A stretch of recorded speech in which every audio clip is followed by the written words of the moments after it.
Je vais commencer par vous citer trois courtes citations. Celle bien connue de Stéphane Mallarmé, « Avant Homère, quoi ? Orphée ». Celle de Maurice Ève, « Que mon Orphée, hautement anobli, malgré la mort, tire son Eurydice hors des enfers de l'éternel oubli ».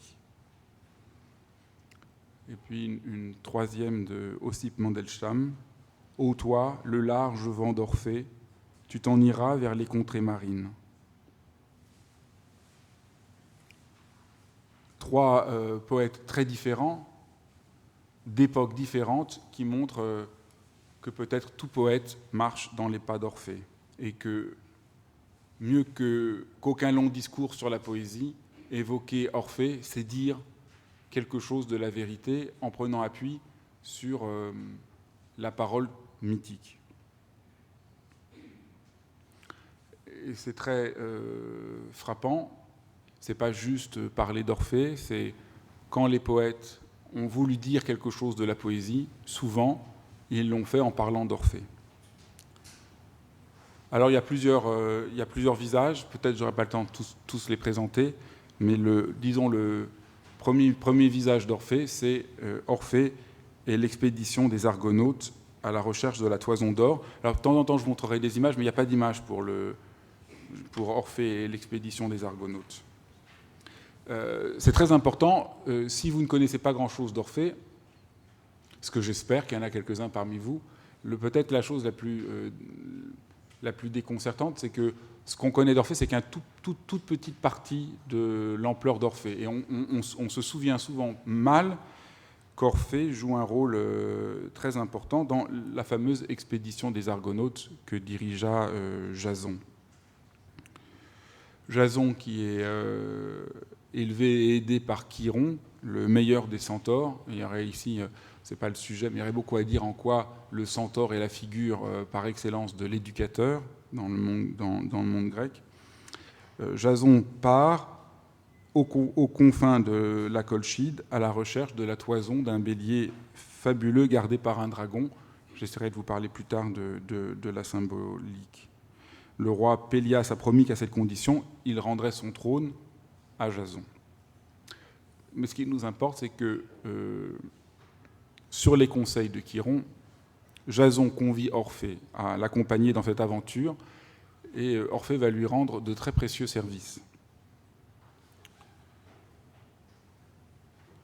La première chose que fait Orphée, nous dit les textes, c'est le navire Argo refuse d'avancer et c'est par le chant d'Orphée que le navire s'élance. Comme dit le texte, il change ainsi la rebelle immobilité du navire en un mouvement rythmique et rapide. Et nous avons ici déjà tout à fait comment la parole orphique met en mouvement par le rythme et d'une certaine manière réaccorde. Et l'espace d'un accord et d'un réaccord qui rend quelque chose possible dans l'aventure. Évidemment, à chaque fois, j'y vais juste comme ça, je vous dis, c'est vraiment un peu pédagogique. On pourrait prendre chaque point et essayer de montrer comment toute la poésie, toute une poésie se déploie de chaque point. Le deuxième point est aussi tout à fait bouleversant, puisque les sirènes menacent le navire, et le chant d'Orphée va être le chant qui va contrebalancer de manière victorieuse le chant des sirènes. Les sirènes qui sont les séductions qui empêchent le mouvement juste du navire. Et donc, quelle est la pseudo-musique des sirènes qui empêche l'écoute de la vraie musique ? Et ce qu'il faudrait se demander, je dis ça dans mon livre, mais quelles sont aujourd'hui les sirènes ? C'est-à-dire, quelle est la parole qui empêche la parole aujourd'hui ? Là, il y aurait beaucoup à dire. Et les sirènes, c'est ce qui empêche les hommes, au fond, d'être à l'écoute d'eux-mêmes. Et il peut y avoir peut-être seulement une parole poétique qui peut nous éviter la catastrophe des sirènes. Et les Grecs, qui sont des gens qui ont quand même un peu entendu et vu, savent ce risque. Mais le travail d'Orphée n'en arrête pas là, puisqu'à un moment, le navire est immobilisé par les roches Symplegades, qui rejoignent la mer comme des mâchoires prêts à broyer le navire. Et le chant d'Orphée aussi libère la violence en montrant un autre rapport au monde. Point suivant, ils arrivent devant la toison d'or, et il y a le dragon. Et le chant d'Orphée endort le dragon et permet à Jason d'ouvrir les portes du bois sacré.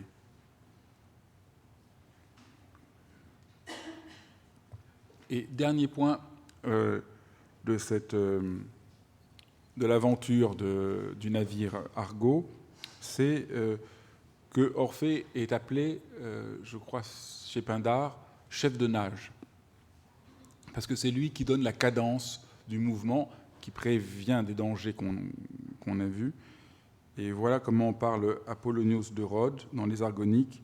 Leur tête blonde, les marins, ceinte de la couronne, cueillie sur le laurier proche de la mer, auquel ils avaient attaché les amarres, ils chantaient un hymne en se réglant sur la cithare d'Orphée en cadence. Donc c'est ici l'unisson des hommes qui se mettent à l'unisson ensemble et qui font, au fond, communauté. Et donc, on pourrait dire que Orphée, chef de nage, nous rappelle que les hommes ne peuvent avancer sans quelqu'un qui garde le rythme du monde, qui nous le rende audible et qui nous aide à nous accorder à lui. Donc ça, c'est la première figure d'Orphée. Mais je voulais juste dire quelques mots sur la symbolique de la toison d'or, parce que la symbolique de la toison d'or, la quête que font ces marins, Jason et Orphée, ce voyage, cette navigation, c'est un thème qu'on retrouve dans toutes les cultures. C'est l'expédition des Argonautes, mais c'est les voyages d'Ulysse. On va retrouver ça chez Virgile et chez Ovide. Ce voyage est un voyage qui n'est pas juste prendre le bateau pour faire du tourisme. C'est une quête profonde, une quête pour trouver une forme d'immortalité. Et au fond, c'est très simple. La toison d'or est gardée sur un arbre. Non, est sur un arbre, gardée par un dragon. Et nous retrouvons ici une figure qu'on retrouve aussi dans la Bible, les pommes, l'arbre, le serpent. Il y a quelque chose à conquérir. Et le serpent ou le dragon sont le gardien, et le gardien auquel il faut se relier justement pour passer. Et l'arbre, c'est l'axe du monde. Et l'arbre de vie, l'axe du monde et l'arbre de vie. Et c'est donc ce rapport-là qui est ouvert par la poésie. Et c'est tout à fait important de voir qu'il y a un aspect d'Orphée qui nous met en rapport à une forme d'immortalité qu'il faudra entendre évidemment dans un sens grec, pas dans un sens... l'immortalité que peut-être donne la poésie dans la manière dont elle nous met en rapport enfin à une présence réelle.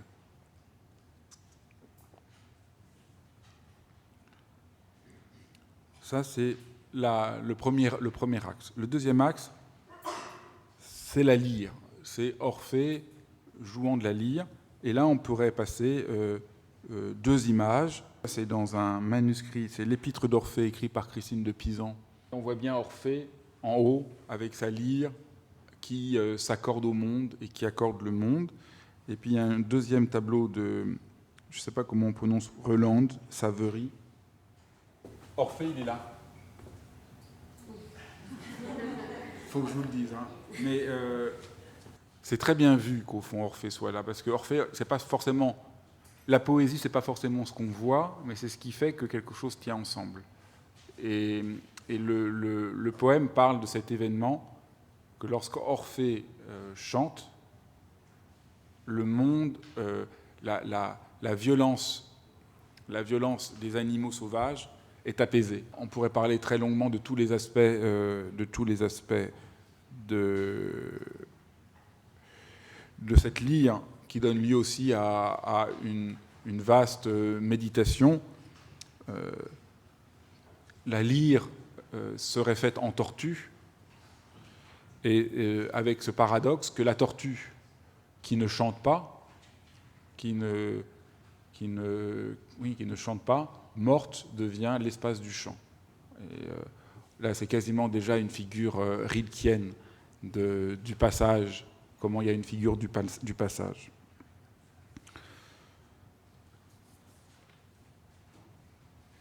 Et la lyre est civilisatrice. Le chant, on a vu tout à l'heure le chant comme ce qui réaccorde les hommes ensemble dans la dimension chef de nage, mais ici c'est vraiment ce qui surmonte la violence, comment le chant au fond, comment la poésie surmonte la violence. C'est ce que dit par exemple Euripide dans les Bacchantes. Orphée attire par son chant les arbres et les bêtes. Et ce n'est pas seulement les bêtes, c'est aussi les arbres qui répondent au chant. Et ce qui est très important aussi, comme autre élément, le chant poétique. Le chant poétique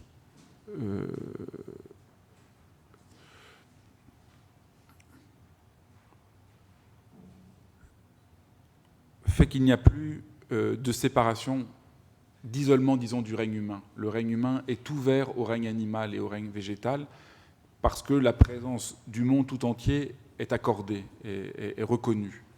Et nous reparlerons de ça à de nombreuses reprises aujourd'hui.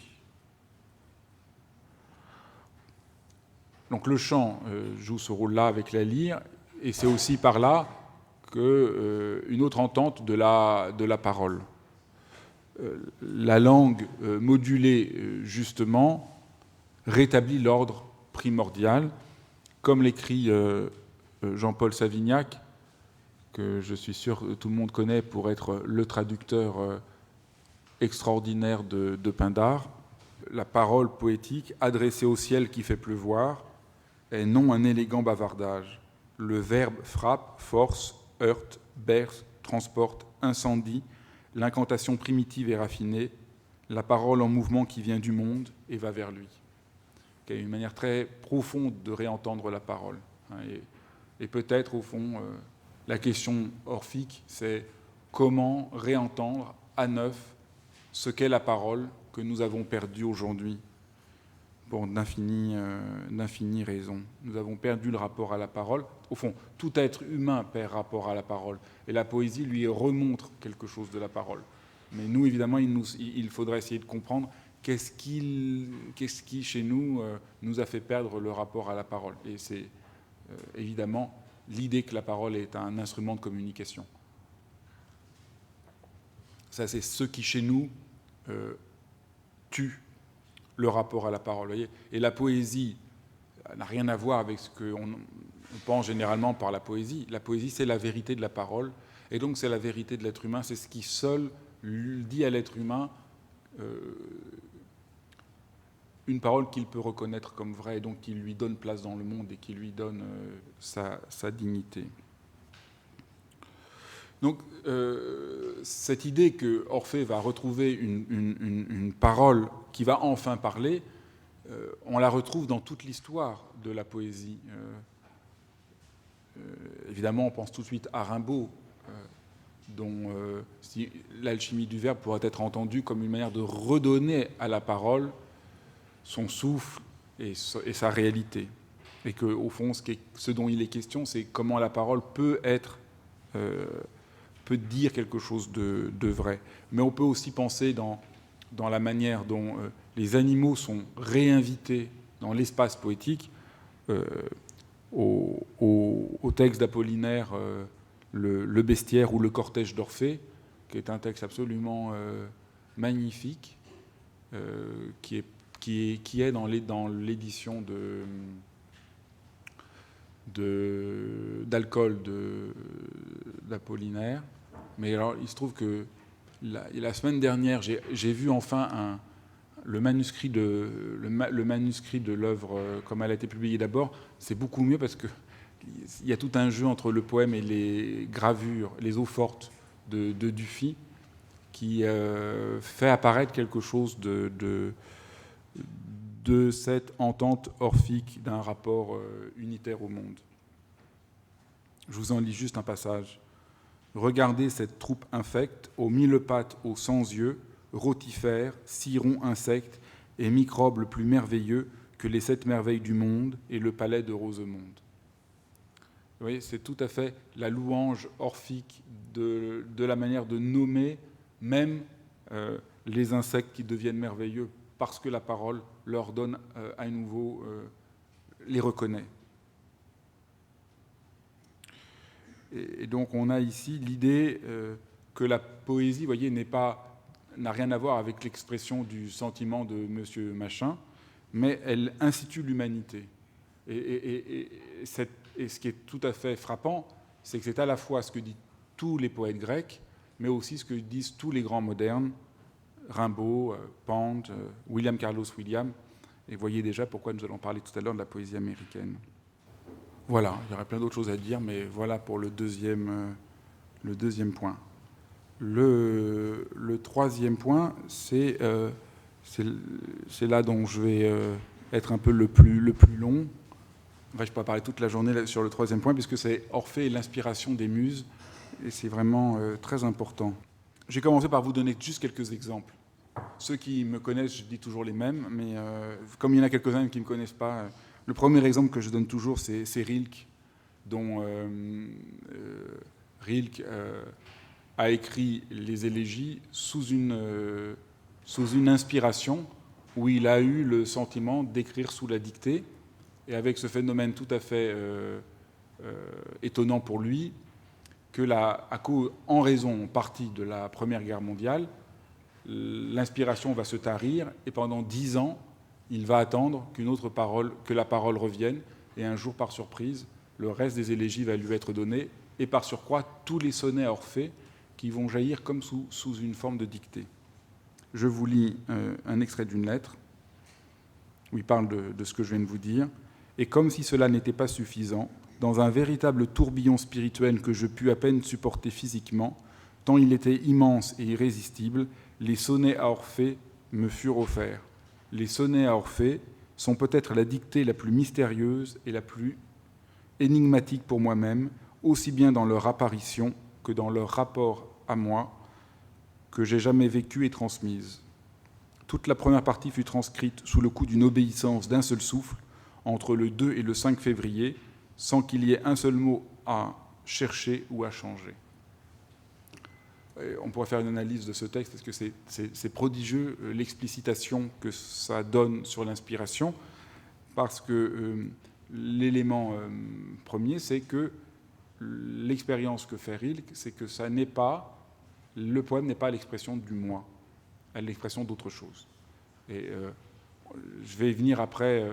Dès qu'on parle des muses et de l'inspiration, en général, on est complètement de travers, parce qu'on a une entente romantique du phénomène, mais si on l'entend à partir de ce que dit le mythe de la muse, et Orphée, même dans celui que vous voyez à peine avec les animaux, il joue de la lyre dans l'écoute de quelque chose qui le dépasse et qui est plus grand que lui.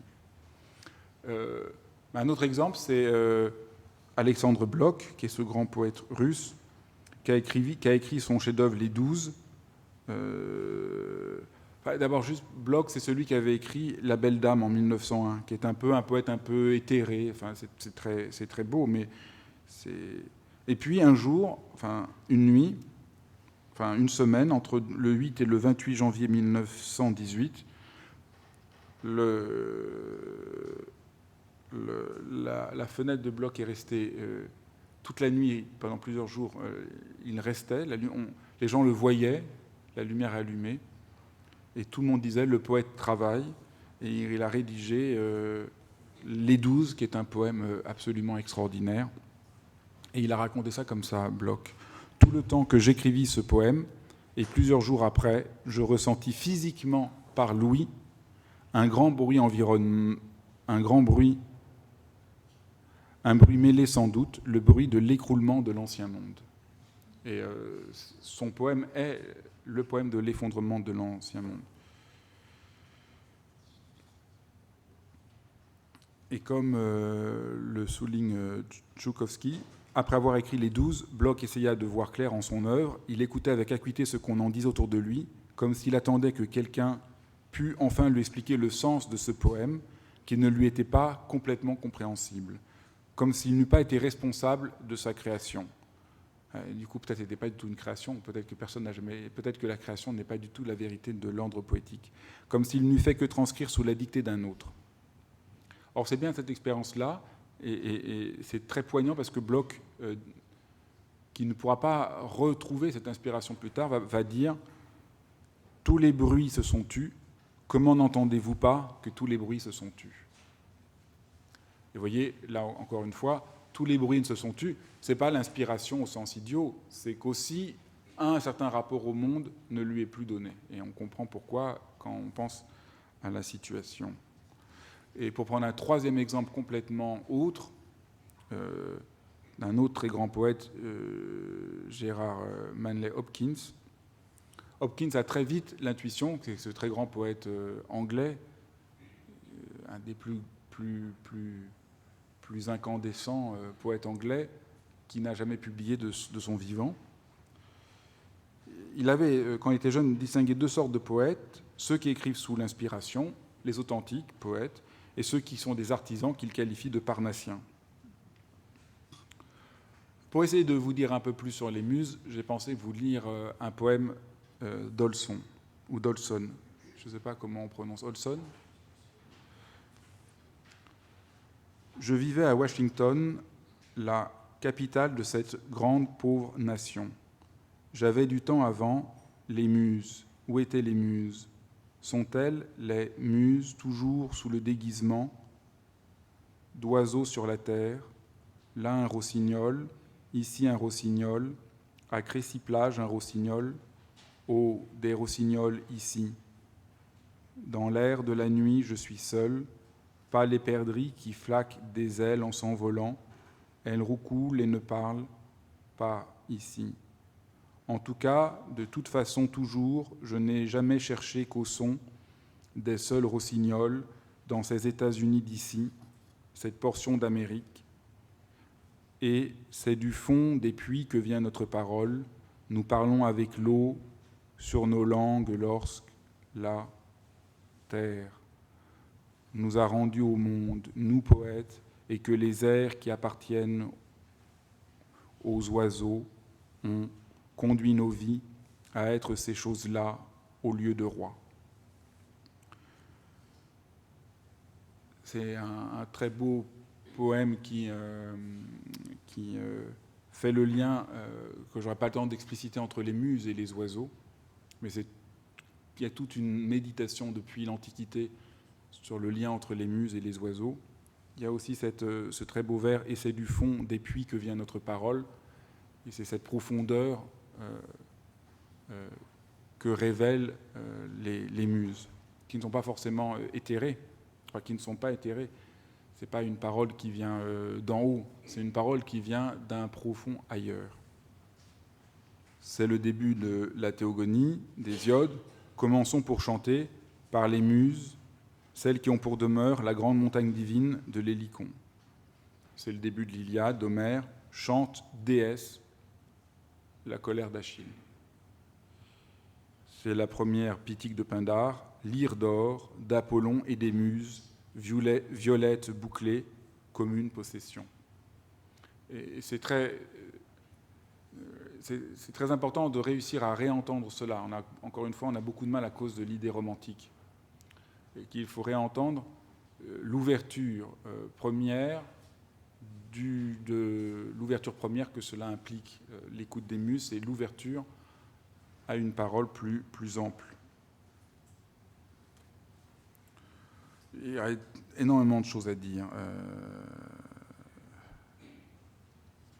Je vous dis juste une autre phrase de René Guicadou sur l'inspiration.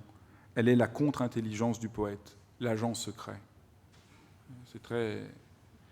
Ou Khlebnikov qui parle que souffle le vent envoyé par les dieux du mot. Et ça, c'est une autre bagarre. Il y a plein de manières d'entendre les muses. On pourrait très bien les entendre comme les dieux du mot. J'ai pensé vous lire deux textes. Le premier sur les muses de François Fédier, qui est un philosophe qui, dans son texte « Pour commencer à lire le Phèdre de Platon », consacre une page à la question des muses que je trouve une des plus éclairantes. Que sont les muses ? Ici, paraphrasons Socrate. Disons que le moment est venu de parler musicalement. Les muses sont l'inspiration, ce qui permet à chaque artiste d'être artiste.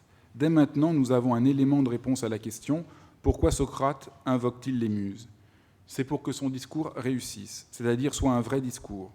La muse, en effet, c'est ce qui fait d'une sculpture une vraie sculpture, d'un poème un vrai poème, bref, de n'importe quelle œuvre une vraie œuvre. Est-ce à dire que les muses sont gouverneuses de la vérité ? Hésiode, le poète qui a décrit une fois pour toutes le rapport du poète à la muse, fait parler les muses, mais nous ne croyons pas ces formulations sophistiques et disons au contraire, les muses parlent par la bouche d'Hésiode, disant « Nous sommes capables de façonner des discours aussi bien vrais que faux. » Les muses sont la voix de la parole elle-même. Partout quelque chose parle, les Grecs disent « il y a une muse ».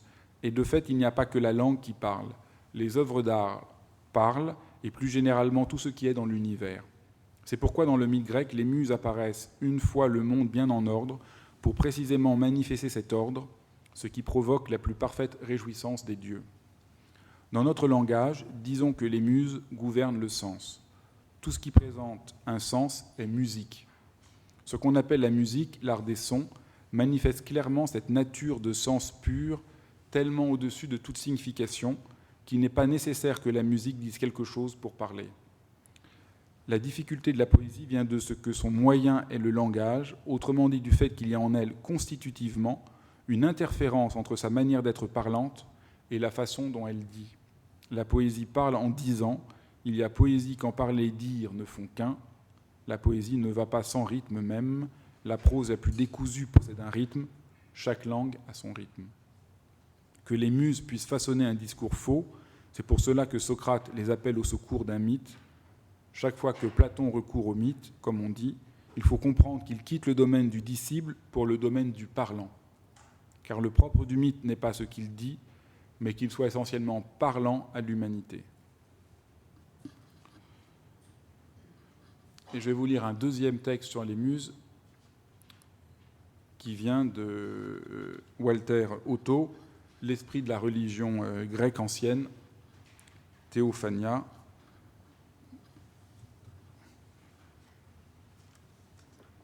D'où vient aux Grecs ce savoir des dieux, alors qu'ils n'avaient aucun Moïse, aucun Zarathustra ? Mais ils avaient eux aussi reçu une nouvelle divine comme aucun autre peuple n'en a reçu. Elle ne parlait pas de la grandeur majestueuse d'un créateur du monde, d'un législateur, d'un sauveur, mais au contraire de ce qui est, et qui, comme il est, témoigne de la présence habitante du divin et de sa magnificence, que cela signifie pour les hommes joie ou souffrance. Cette illumination vient d'une divinité particulière, la muse, ou les muses au pluriel, car elles sont une et plusieurs en même temps. La muse est une figure dont l'équivalent n'est jamais apparu à un autre peuple. Son nom, le seul nom grec de Dieu qui soit passé dans toutes les autres langues européennes, s'est si bien assimilé chez nous avec ses dérivés, musique, etc., que nous courons le risque de l'interpréter d'après nos concepts d'esthétique et d'art. Mais rien ne serait plus erroné. La muse est la déesse du dire en tant au sens le plus éminent. Le chanteur et le poète, ceux qui disent le vrai, se nomment ses serviteurs, ses suivants ou ses prophètes et les honorent de leur piété et de leur culte. Pindare s'adresse même à la muse comme à sa mère. Ceux à qui cette grâce est accordée savent clairement qu'ils ne peuvent pas prétendre à ce que nous appelons avec tant d'orgueil création, mais qu'ils sont seulement les écoutants, durant que chante la déesse elle-même. C'est déjà ce que dit le premier vers de l'Iliade, chante déesse la colère d'Achille, le fils de Pélée. et de nombreux témoignages de la grande poésie continuent à le montrer. On en trouve un fort bel exemple chez Alcée, le poète lyrique du 7e siècle avant Jésus-Christ. Il s'écrit dans un ravissement extatique après que le cœur des jeunes filles pour lequel il a demandé de l'aide à la muse a fait entendre sa voix. La muse chante. Les muses sont des divinités de haut rang, d'un rang insigne, et elles ne s'appellent pas seulement filles de Zeus, nées de Mnémosyne, la déesse de la mémoire. À elle seule, il est réservé, comme au père des dieux lui-même, de porter le nom d'Olympien, dont certes sont honorés les dieux en général, mais à l'origine aucun dieu particulier, à part ces deux-là. Mais plus significative encore que est la nouvelle qui nous fait bien comprendre leur vocation et leur nature. Nous devons cette nouvelle au fameux hymne à Zeus de Pindare, qu'on connaît en partie bien qu'il ait été perdu. Il y était dit que Zeus, après que fut achevée la nouvelle figure du monde, interrogea les dieux qui étaient plongés dans un étonnement muet et leur demanda s'il manquait encore quelque chose pour parvenir au plein achèvement. Et ils répondirent qu'une seule chose manquait, une voix divine, susceptible d'annoncer et de célébrer toute cette merveille. Et ils le prièrent d'engendrer les muses. Nulle part au monde, ailleurs que dans le mythe grec, il n'a été donné au chant et à la haute langue de signifier l'être. L'être du monde s'accomplit ainsi dans le chant et le dire. Il appartient à son essence qu'ils doivent se manifester justement comme divins, proférés par la bouche des dieux. Dans le chant que chantent les muses, retentit la vérité de toute chose, comme un être rempli de Dieu, brillant depuis la profondeur et manifestant la splendeur éternelle et la quiétude bienheureuse du divin, même au sein de ce qui est le plus sombre et le plus souffrant. Donc voilà le sens de l'inspiration, mais je voudrais vraiment réussir à vous faire entendre à quel point il s'agit ici d'une expérience. Il ne s'agit pas ni de quelque chose de l'ordre de la croyance, ni de cette idée un peu romantique. Et j'ai trouvé dans le très beau livre d'Yves Dimano, Quote, au fond une très belle manière de parler de l'inspiration ou de l'écoute des muses. Je le cite, « Durant l'écriture, à un moment donné, je cesse d'exister, c'est-à-dire que quelque chose d'autre à travers moi s'affirme, surgit, se crée. Il me semble qu'en creusant cela encore et encore, il m'arrive d'atteindre une zone qui ne m'appartient pas en propre, qui n'est pas seulement de l'ordre de mon expérience ou de ma trajectoire individuelle. » C'est très bien dit, très simple, et c'est vraiment cette expérience fondamentalement humaine. C'est ça qu'il faudrait réussir à entendre. C'est ce que le romantisme nous empêche d'entendre. On a l'impression que c'est quelque chose de supranaturel. Pas du tout. C'est une expérience absolument profonde. Et la deuxième chose que le romantisme nous empêche de comprendre, c'est que l'inspiration n'empêche pas le travail. Pour nous, si c'est de l'inspiration, il n'y a plus de travail et là, tout est perdu. Rilke a bien reçu les sonnets Orphée sous la dictée, mais pendant 10 ans, il a travaillé comme un fou pour se mettre en disposition de recevoir le texte. Mais ça peut aussi prendre la forme que dit très bien Marina Zvetaeva. Elle dit, Marina Zvetaeva dit, on entend quelque chose, et après c'est au poète de trouver les mots pour dire ce qu'il a entendu. Et donc là, il y a un travail. Donc il y a plein de manières d'essayer d'articuler ensemble le travail le plus rigoureux, le travail sur la forme, le travail sur le souffle, sur le rythme et l'inspiration. Et il serait vraiment absurde de les opposer. Mais il y a une manière de travailler dans l'écoute de quelque chose qui est en amont de vous, ou de travailler juste pour exprimer vos problèmes. Et Marina Zvetaeva pointe de manière aussi très directe le phénomène en disant « C'est bien pour cela que chacun de nous, après avoir terminé, comme cela a merveilleusement réussi, et jamais comme je l'ai merveilleusement réussi. Ce n'est pas merveilleusement réussi, c'est réussi par miracle, c'est toujours un miracle, c'est toujours une grâce. » Voyez ? Et ça, cette grâce, c'est l'écoute des muses. Et au fond, Orphée, c'est le premier poète, parce que c'est le poète qui est tout entier en tenant la lyre à l'écoute de cela.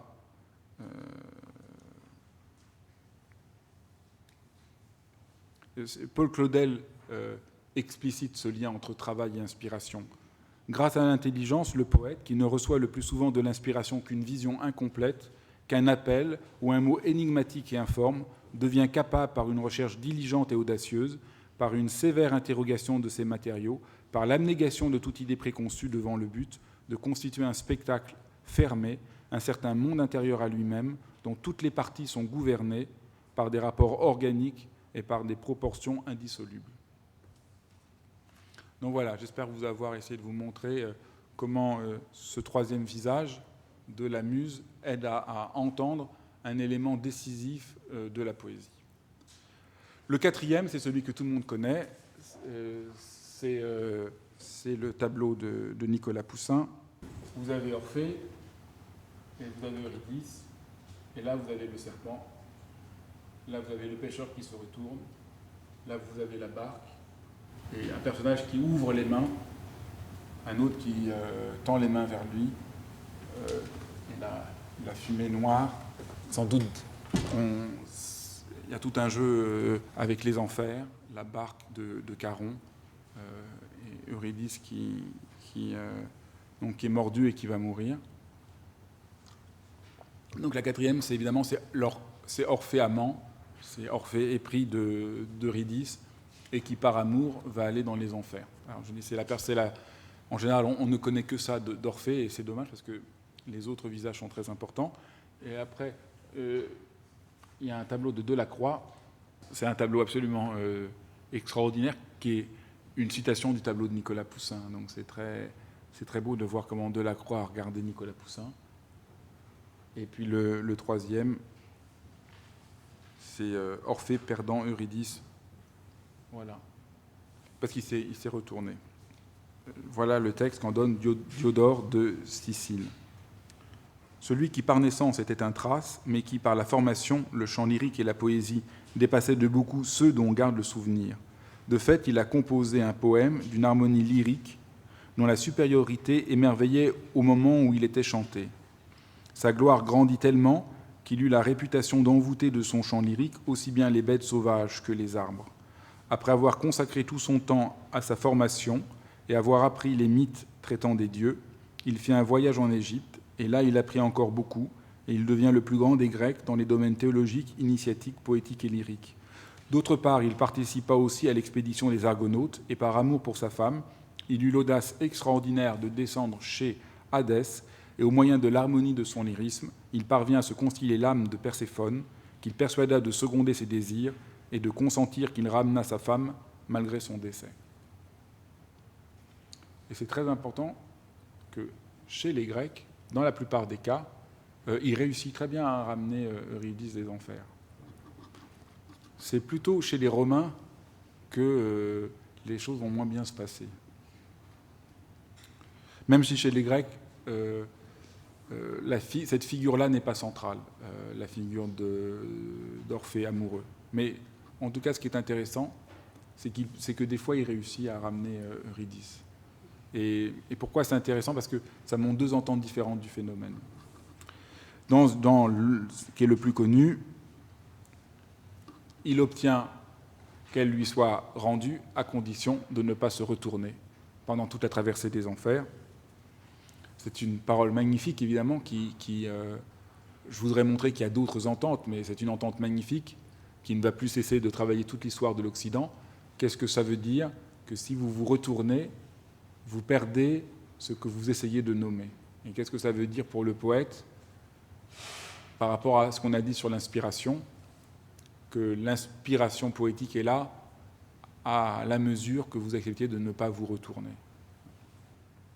Évidemment, il y a aussi cette image qui va devenir tellement prégnante que l'amour le plus profond et le plus intense est au cœur de la dimension poétique. Et le poète devient l'éternel amoureux à la recherche d'Eurydice. De Lesbia pour Catulle, de Béatrice pour Dante, de Délie pour Moricève, de Laure pour Pétrarque. Et donc il y a une unité qui est déchirée du monde et que l'amour nous appelle à retrouver. Et Eurydice devient l'origine que le poète ne peut jamais appréhender et auquel il ne peut que substituer des visages qu'il cherche inlassablement de retrouver. On va passer au cinquième élément, cinquième visage, avec le tableau de Dürer. Là, vous avez le dessin de Dürer, Orphée assassiné. Une autre image d'un tableau de Luca Giordano, qui se trouve à Perpignan. On voit Orphée mis à mort, et puis le tableau de Gustave Moreau. À la fin du 19e, la figure d'Orphée devient celle de la tête coupée. Là, c'est la voix d'Orphée qui avait réussi à vaincre les sirènes, qui avait mis les hommes en avant, ne réussit pas à s'opposer à la violence des femmes de Thrace qui décident de le mettre à mort. Et ça, c'est une image qu'on trouve très ancienne. On trouve dans les vases grecs Orphée levant la lyre devant les femmes thraces. Et il s'agit évidemment de la mise à mort de celui qui se risque au chant, qui se risque à la poésie. En un premier sens, la musique, la poésie, enfin, l'art, parce qu'ils sont l'espace le plus précieux de la civilisation, est toujours menacé et mis à mort par la barbarie. Et les femmes de Thrace, si vous voulez, on pourrait dire que c'est la barbarie qui toujours revient détruire l'institution de la civilisation, parce qu'elle est dans sa nudité toujours menaçante par rapport au renoncement cynique qui constitue comme le fond, non, comme la pente de l'être humain. Et la pente, c'est donc ce renoncement, et la poésie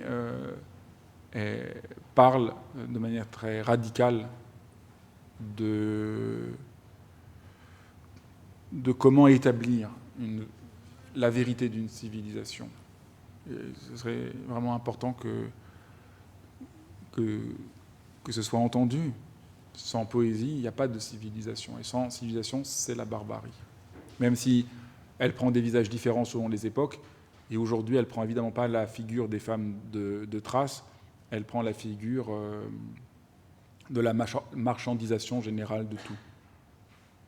On pourrait dire qu'il n'y a rien à faire, quoi qu'il arrive, la poésie est toujours mise à mort. Qu'au fond, la poésie est radicalement inacceptable, que cette parole, dans son risque, est inacceptable, et que ça prend différents visages. Soit on fait du poète le servant du pouvoir, soit qu'on le mette à mort physiquement, comme ce fut le cas de Mandelstam pour le poème qu'il écrivit sur Staline, soit aujourd'hui la mise à mort, c'est par l'industrie générale du livre, qui fait que quelque chose est tué du sens véritable du poème, qui ne devient que quelque chose d'à côté du cœur, de ce qui fait l'humanité et la communauté. Et ça, c'est la question centrale que ne cesse d'interroger Orphée, c'est la question de comment la poésie est à la place décisive pour les êtres humains. Donc tout est absolument désespéré. Mais alors au XIXe siècle, ils mettent beaucoup en avant le fait que malgré que Orphée soit mis à mort, sa tête continue de chanter. Et donc il y a quelque chose qui n'est pas du tout désespéré. C'était mon essai de faire un peu de suspense dans ma présentation. Tout n'est pas désespéré parce que la voix, la tête continue de chanter et la lyre monte dans le ciel. Voilà, c'est les deux aspects qu'il faut entendre. La mort de la poésie, c'est l'écrivain russe Nikolai Leskov qui dit « Tout est devenu indifférent au sort des humains, où aucune voix, d'où qu'elle vienne, ne leur parle plus, ni ne répond plus à leurs désirs. Et ça, vous voyez, c'est ça, la mort de la poésie. Le temps est peut-être d'arrêter. Si Yves, vous voulez bien venir.